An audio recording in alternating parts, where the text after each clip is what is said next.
Hi, I'm Dr. William Starsiak, and in this video, I'm going to talk about how our lifestyle and our microbiome affect how easy it is for us to maintain a healthy weight. For a long time, doctors have been saying that the only things that matter for weight loss are how many calories we're taking in and how much exercise that we're doing. But there's been a lot of research that show there's a few other things at play. So one of them that many people have begun to appreciate, but not everyone, is when we eat our calories. If we eat our calories in the morning, they tend to increase our metabolic rate so that we have more energy during the day, but then we're going to use a lot of those calories in the activity of the day. We don't tend to store them. So it's a double bonus. Increase metabolism, avoid storing as many calories. However, most people in the United States have their biggest meal at dinner time. And this is true in Europe as well. But Europeans tend to have smaller breakfasts on average, like when you look at, say, countries like France or Italy. Now, when we eat at nighttime, we have this influx of calories, this influx of glucose and fats and proteins, but we're not doing anything. We're laying around. So that glucose gets stored as fat. And excess fats are going to get stored as well. Proteins can get turned into things that can be stored as fat. So the best way, if we want to maintain an ideal healthy weight, dinner should be our smallest meal, lunch should be our biggest meal, and breakfast should be our second biggest meal. Now, there is good evidence that shows intermittent fasting is helpful in losing weight. It's not a tremendous amount of weight that research shows you can lose with it, but it is significant. And what most people are doing that I find in my practice when they're intermittent fasting, when they decide to come to it on their own, is they're dropping breakfast. The better thing to do would be to drop dinner. Not just for weight reasons, also for cognitive reasons, because research has shown that one of the lifestyle changes that can reverse mild cognitive impairment is increasing the time between dinner and bedtime and the time between dinner and breakfast. So if we just cut out dinner altogether and we simply eat breakfast and lunch and then we do our intermittent fasting until breakfast the next day, we're giving our body a ton of time to process all of the food that we've taken in during the day. That's not just good for our weight, but that's also good for our cognition. Now, another element that's going to influence how easy it is for us to maintain our weight is the amount of muscle mass we have. Fat is very cheap to maintain. Muscle is very expensive to maintain. So by building muscle, we can actually increase our basal metabolic rate. So even if we're eating a little bit more, it goes towards supporting that muscle as opposed to being stored as fat. Now, we need to be careful if we're taking on weight training not to go too far too fast, because we can injure ourselves and then actually put ourselves behind because of that. So it's good to start slow, start with lower weights, get used to the exercises and gradually build up. Maybe work with a personal trainer. Or if you're dealing with a lot of different injuries, you could always start with using a high-fem technology like the M-Sculpt Neo, which actually will grow the muscle for you where there's no risk of injury. And we have that here at the office. There's a lot of offices around the country that have it. You can look in your local region to see if anyone has it, if you're interested in that sort of technology. Now, the really exciting recent evidence is around the effect of the microflora on how easy it is for someone to lose weight. So for a long time, a lot of patients have been saying, I look at the people around me and it's easier for them to lose weight. I feel like I'm doing everything I should be doing, but I'm just not losing weight.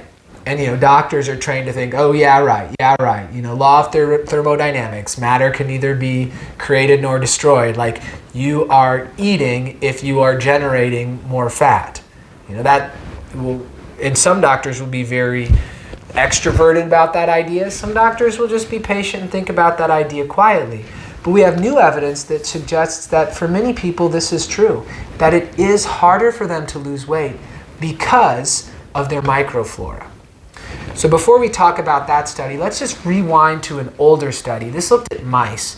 There were mice that were bred to be naturally lean, mice that were bred to be obese, And then there were these other mice that were bred to have no bacterial flora at all. So they took feces from the obese mice, and they took feces from the lean mice, and they gave half of the no bacteria mice the obese feces and half the lean feces. And then those mice became obese that got the obese feces and became lean that got the lean feces.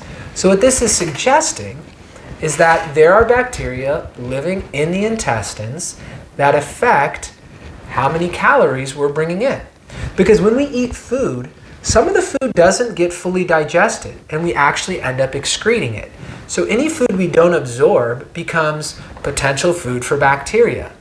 Now some bacteria may break that food up so that we can absorb it. Other bacteria may eat that food themselves and produce other beneficial molecules that we then absorb. So there are bacteria that do that with gluten, and they make butyric acid. And this butyric acid is actually very helpful for us. So we can kind of easily see how our microflora could affect how many calories we're extracting from our food. So this most recent study looked at a group of people, and they were classed based upon the diversity of their microflora. So the ones with a really good diversity were in one group, the ones with a poor diversity were in another group, and they put them on the same diet. And what they found is that people with good flora lost weight on this calorie deficit diet. It was a 500 calorie deficit. People with bad microflora didn't lose this much weight or didn't lose weight at all. So what it really clearly showed is that the flora is involved in one's ability to lose weight. So what we can take from this is that we need to cultivate a good flora. Now it's not enough to just take probiotics. There are some really good probiotics out there, and it's good to take those. Ideally you take probiotics that have colonizing strains in them so that you don't have to take them daily, but you can just take them periodically whenever you need a refresh. But really, what's going to maintain your flora over time is the foods that you're eating. You need to give the bacteria the food that they like. Now, in the Western world, we've only known we have bacteria living in our intestine for about 100 years. But if you go back to ancient India, texts that are 3,000 plus years old, they describe these bacteria living on and in our body. They call them krimni.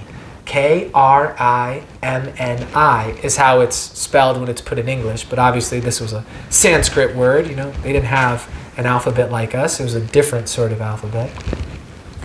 So they knew about these back then, and they described how to properly take care of them.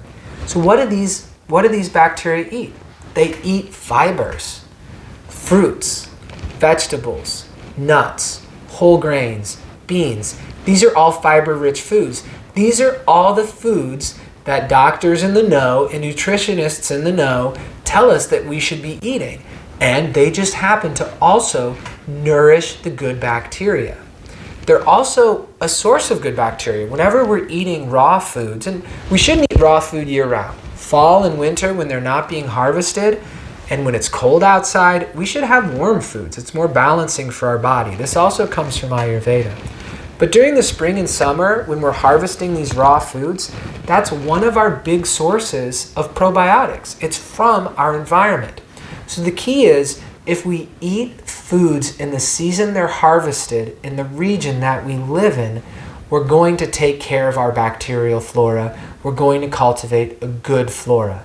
If we're involved in our environment in some way, we're contacting our environment, we're going for hikes in the woods, we're doing a little bit of gardening here and there, even just being outside in nature, we're going to be breathing in bacteria. They get, when we step or wind blows, they get pushed into the air, and then they get on our skin, they get in our mouth, and they're our friends. So we shouldn't be so afraid of our environment. It actually is a source of a lot of beneficial bacteria. Now, something that I could see happening in the future, I'm just going to put it out there into YouTube land. Maybe someone will run with it. Kind of like, if you've heard of Cameo, where you can get a celebrity to call you up and or call up a loved one, leave a message for them. Well, what if I could say, hey, I really want to have Tom Brady's microflora. And then Tom Brady could set a price for his microflora. He could make donations, into this, or he'd be paid for it, but he could provide this company with it'd have to be his feces, and then you could be sent a kit for home enemas. So you could do home enemas with this kind of particular microflora. And I jest a little bit. It wouldn't have to be tied to an individual person, but I do think some people would be into it. Like, what if you could get, I don't know, Kim Kardashian's, or you could do pick your celebrity's microflora. Maybe we'll see something like this in the future, because currently we don't really have a non-prescription, commercially available option for really comprehensively addressing the microflora. Most of the probiotics we have, they're topping out at tens of bacteria. The diversity in our intestines is tremendous. It's not just bacteria. We also have important viruses that are in there too. There are also going to be some fungi that live in there as well. And not all of these are going to be harmful. There's a lot of research that still needs to be done. Incidentally, there are some people who have yeast and they produce alcohol, and they constantly have an illegal blood alcohol level, illegal for driving, because they're fermenting in their own intestines. So we know we have yeasts living in there. But so right now, the best thing we can do therapeutically for people are these fecal transplants from people we know to be really healthy. And this is what's done in Clostridium difficile, which is this profuse, watery, foul-smelling diarrhea that usually is acquired inside of hospitals. And that's really the only case in medicine where we're doing these transplants, these fecal transplants. So hopefully in the future, we see this open up to where maybe we don't even have to get transplants from another person, but maybe this ideal bacterial flora is started by some sort of donation of ideal feces, but then it's just cultivated in some sort of lab setting where we can just do a home enema, or there are even very slow dissolvable pills that you can take these pills orally and they don't dissolve until they get deeper in your intestines. Give it 10 years, there'll probably be weight loss solutions for that. Thank you very much for taking time to watch my video. I hope you found it informative. Subscribe to my channel so you can catch them when they come out. Also be sure to like this video. Have a great day.